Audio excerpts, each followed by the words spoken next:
I'm High Heel Knight. Welcome to my channel. Please listen to this entire video because it is extremely important. The topic I'm going to discuss affects my channel. It affects every channel on YouTube. It affects everyone that makes or has ever made content on YouTube. So please listen carefully to what I'm about to relay. So a couple months ago, I mentioned that I'm going to make some tweaks and changes to improve the quality and audience retention of my videos. Well, now I'm going to have to start making some changes just to comply with federal law. Apparently, YouTube was found guilty of violating the COPPA Act. It is the Children's Online Protection and Privacy Act. Basically, it was a law that was enacted in the 90s that prevents companies from collecting the personal data of children. That's people that are under the age of 13. So, the companies can't go collecting their names and their addresses or their emails and things like that without the express permission of their parents or guardian, which is a great law. The problem is when YouTube was created, they can say, hey, we are making content for 13-year-olds. This platform isn't for a 13-year-old and under. Well, nowadays, you got channels being made by children. One of my favorite YouTube channels was made by a young lady who started when she was 6 years old, and now I think she's 10. You got content made by official children's programs like Paw Patrol and My Little Pony. And so it's like, okay, there's clearly YouTube has been gearing things toward kids, and they've been collecting data about all these kids. So they wind up having to pay a $170 million fine for violating the COPPA law.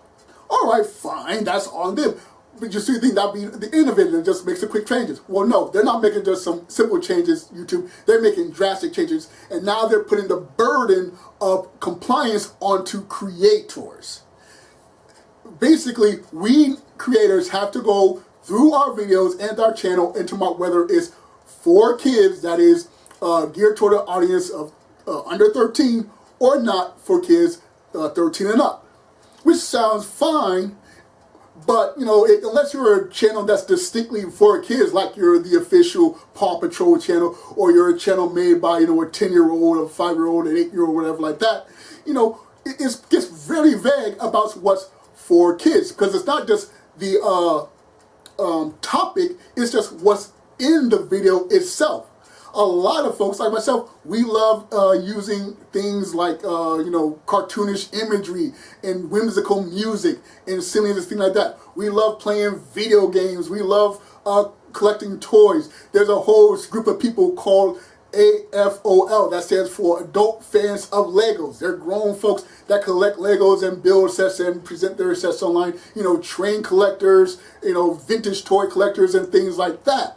So it gets really gray and strange about what is for kids. And then you have things like the Joker movie and the Deadpool movie and the Logan movie. Those are R-rated movies, but they're based on characters that have been traditionally for kids.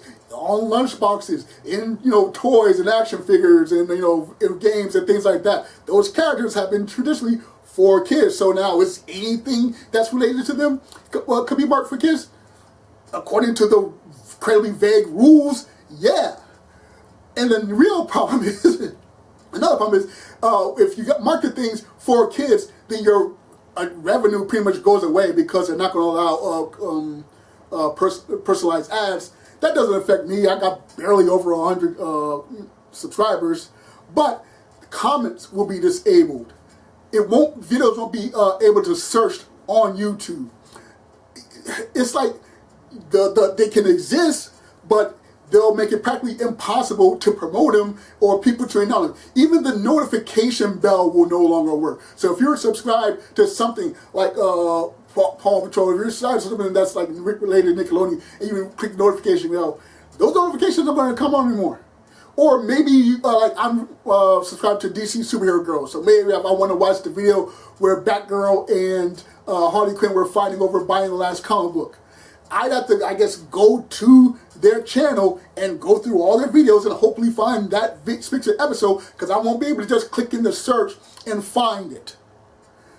And it's not just videos that are going to come. This rule starts in January 2020, and they just announced it like a week ago, middle of November. So we have less than 2 months to go through all our content and try to mark, okay, is this appealing to kids or not for kids? Because even if we're talking about grown-up stuff, just for the simple fact that there's childish, pleasing iconography in the video or in the footage, or iconic and pleasing music, or child-friendly sound effects, or even a child-friendly dialogue like bro and or things like that, that could get marked.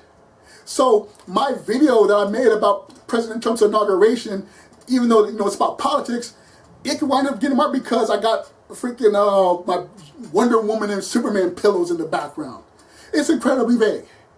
So this past couple of days, I went through all my videos. I said, okay, certain things are easy, like Teen Titans Go, okay, 4 kids. Barbie and her sisters, 4 kids.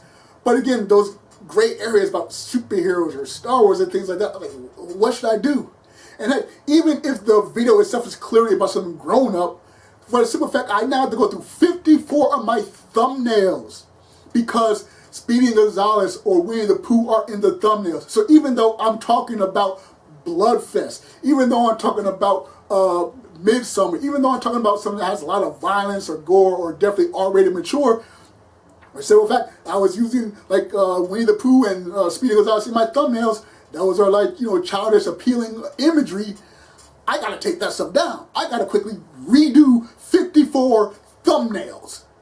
And again, that won't even protect me. And what's the penalty?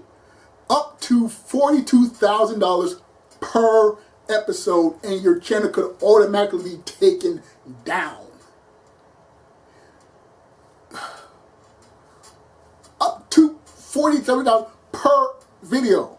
So it's not just me, it's anybody that's ever posted a video. If you posted your child's birthday party or dance recital or school play or something like that, 5-6 years ago, you haven't looked at YouTube in all those years, you haven't made any new content in other years, but because you didn't update your channel, the roving bots could find it, say, oh, you didn't mark this properly, and find you however many videos you made. So if you posted 10, 12, 20 videos of your kid and never changed status of them, you could get fined hundreds, thousands, a collective millions of dollars for something that you probably don't even know about. This is so frustrating. It's like, so here's what I'm doing, along with changing my thumbnails, or along with already marking which I think is for kids.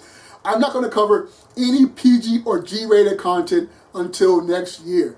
I want to not cover things like Frozen 2. I'm not going to cover Spies in Disguise. I'm not even going to cover It's a Beautiful Day in the Neighborhood. I'm going to see those movies, but I'm not going to make videos about them. I'm still going to make videos about Star Wars because hopefully Star Wars is in that nice, safe area.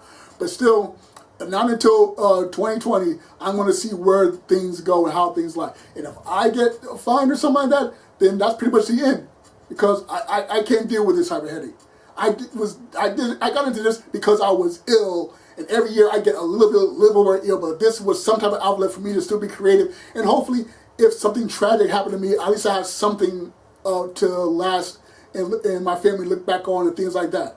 But if I could wind up having my channel taken down for law violations that I wasn't a part of, I didn't create the YouTube algorithm, I don't have any children's data. But I and millions of other people, not just in the United States, this is a global thing. Every video will be up to scrutiny at any time. Every channel will be up to scrutiny at any time. And like I said, even if you do mark your things, okay, that's probably for kids, you can't be searched. You can't make any comments. There's no notifications. So the videos might well not exist. All that effort, all that knowledge might not exist. So like I say, even next year, even if I'm still fine, I may still not cover PG and G rated stuff, just because if YouTube not going to let people know they're out there, then why should I even bother? So yeah, basically what I need from everyone watching this, to go to the description area and check out these 2 links. There's one link that will take you to an online petition, totally free. And you just say, telling the government, hey, define clear rules about really it's for kids and not for kids. Just because I like Care Bears, just because I like superheroes, just because I like, cartoonish things, doesn't mean I'm making content for kids. There's a YouTube channel called Extra Credits. It's about the gaming industry. It's like a TED Talk, but animated cartoonishly. That topics are for grown-ups. They're for professionals. But because they're animated, they might wind up having to list them all as for kids. So yeah, this is ridiculous. It's got less than 2 months. So please go in the description area and click the link to the petition. There's also a second link that goes to the government itself and says, hey, we need clear rules, and at the absolute very least, don't penalize people that have any videos before January 2020. At the absolute very least, that should be the policy, because all the creators were not responsible or compliant or involved with this violation that YouTube created. YouTube created the data collecting software. YouTube was responsible. We were not, so we shouldn't be held accountable for anything before January 2020. YouTube has already posted on their, every time you post a new video now, it says you have to mark this as for kids or not for kids. So going forward, they're safe. But the past stuff, things that are posted months ago, years ago, we shouldn't get penalized for that. So please go to those links, contact the government, and bear in mind, this is the government. This is not YouTube. If I get fined, I'm not appealing to YouTube. I'm appealing to the United States government, the FTC, per video, federal law. I and anyone else that creates stuff on YouTube could wind up having to go battle the United States government for stuff that happened months, years ago that we were not responsible for. All right, so that's enough for me. Just please check those links in the description. For now, I'm High Heel Knight. Thank you for watching, and remember, find inspiration everywhere.